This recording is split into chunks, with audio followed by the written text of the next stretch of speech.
Assalamualaikum warahmatullahi wabarakatuh. Perkenalkan, nama saya Lintang Guntur Haji dari program studi Agribisnis Pangan Politeknik Negeri Lampung. Dalam video ini saya akan mempresentasikan mengenai proposal penelitian saya dengan judul Analisis Daya Saing Kopi Indonesia di Pasar Internasional.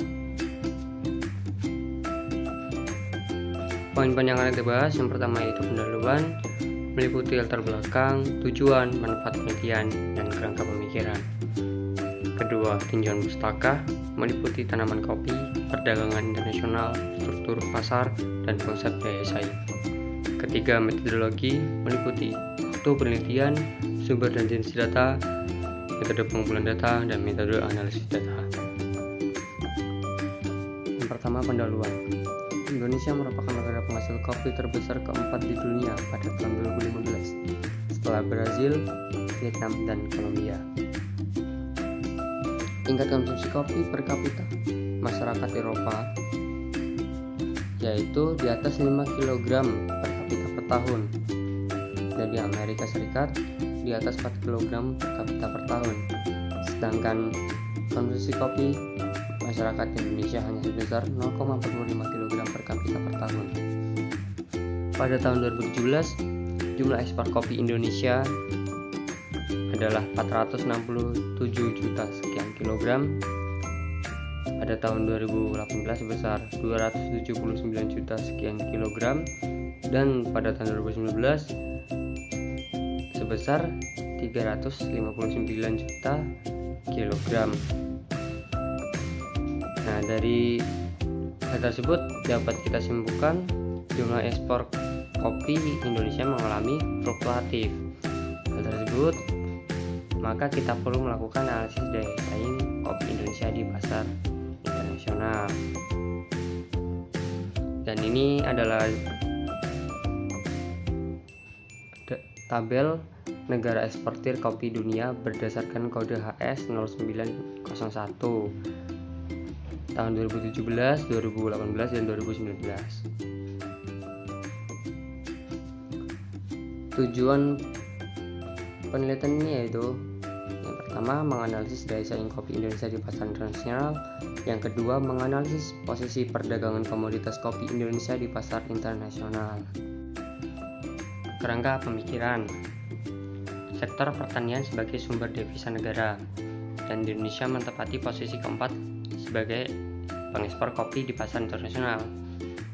Tapi kenyataannya terjadi fluktuatif di ekspor kopi Indonesia, maka perlu dilakukannya analisis daya saing ekspor kopi Indonesia di pasar internasional. Cara yang pertama yaitu dengan menganalisis keunggulan komparatif menggunakan RCA. Kedua, analisis keunggulan kompetitif menggunakan Diamond Porter System. Dan ketiga, analisis posisi produk di pasar internasional menggunakan Indeks Spesialisasi Perdagangan atau ISP. Hal tersebut dilakukan untuk mencapai atau untuk mengetahui daya saing kopi Indonesia di pasar internasional. Manfaat penelitian. Bagi peneliti sebagai penerapan dan teori dan ilmu yang diperoleh selama ini. Bagi pemerintah dapat dijadikan sebagai bahan informasi dalam pengambilan kebijakan guna terwujudnya pengembangan kopi Indonesia yang efektif dan memiliki daya saing. Bagi petani, produsen, dan eksportir kopi, penelitian ini diharapkan dapat dimanfaatkan sebagai masukan dan informasi dalam perdagangan kopi nasional dan internasional. Dan bagi masyarakat akademik dapat digunakan sebagai sumber inspirasi dan bahan referensi bagi penelitian selanjutnya. Berikutnya, tinjauan pustaka. Yang pertama, tanaman kopi. Kopi itu awalnya dibawa sekitar tahun 1696 oleh pemerintah Belanda yang kala itu berkuasa di Indonesia hingga menjadikan Indonesia sebagai negara produsen kopi terbesar di dunia. Sekitar 60% dari jumlah produksi kopi nasional diekspor dan sisanya dikonsumsi nasional. Perdagangan internasional. Perekonomian internasional terdiri dari negara-negara berdaulat, masing-masing bebas menentukan kebijakan ekonominya sendiri. Pengertian terpenting dalam ekonomi internasional secara keseluruhan adalah gagasan tentang keuntungan perdagangan. Yang ketiga, struktur pasar. Perbedaan jumlah penjual dan pembeli akan membentuk perbedaan struktur pasar. Struktur pasar juga akan mempengaruhi perilaku setiap penjual dan pembeli terhadap perubahan harga barang atau jasa yang ada di pasar tersebut. Salah satu faktor yang menimbulkan perbedaan adalah posisi perusahaan atau negara dalam pasar struktur tersebut. Yang keempat, konsep daya saing. Daya saing ekspor merupakan suatu kondisi untuk memasuki pasar luar negeri dan kemampuan untuk dapat bertahan di dalam pasar.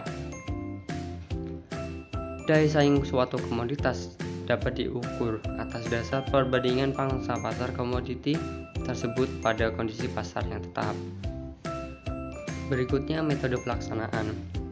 Penelitian ini membahas tentang daya saing kopi Indonesia di pasar internasional.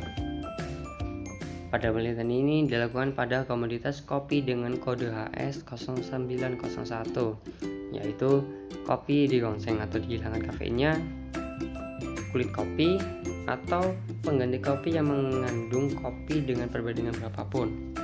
Penelitian ini akan dilakukan pada Agustus 2021 sampai Maret 2022. Berikutnya, jenis dan sumber data. Jenis data yang digunakan adalah time series dan cross section. Time series adalah data suatu objek yang meliputi beberapa periode waktu, misal bulanan, tahunan, atau seterusnya. Sedangkan cross section adalah data yang terdiri dari beberapa atau banyak objek dalam satu periode waktu. Sumber data yang digunakan bersumber dari BPS, Kementerian Pertanian, Direktorat Jenderal Perkebunan, Kementerian Bidang Perekonomian, dan United Nations Commodity Trade yang diakses melalui website resmi instansi terkait. Informasi lainnya didapat dari buku, jurnal, artikel, dan berita resmi. Metode pengumpulan data terdiri dari primer dan sekunder. Primer yaitu dengan cara wawancara menggunakan kuesioner dan ada dokumentasinya. Sedangkan sekunder yaitu dari Badan Pusat Statistik atau BPS, Dinas Pertanian, dan literatur lainnya. Nah, yang terakhir, metode analisis data. Nah, analisis daya saing ini dilakukan secara kuantitatif menggunakan RCA dan kuantitatif menggunakan Diamond Porter. Pengolahan data menggunakan software Microsoft Excel 2019. Baiklah, itu tadi video presentasi proposal penelitian saya. Apabila ada salah kata, saya mohon maaf. Saya akhiri video ini. Wassalamualaikum warahmatullahi wabarakatuh.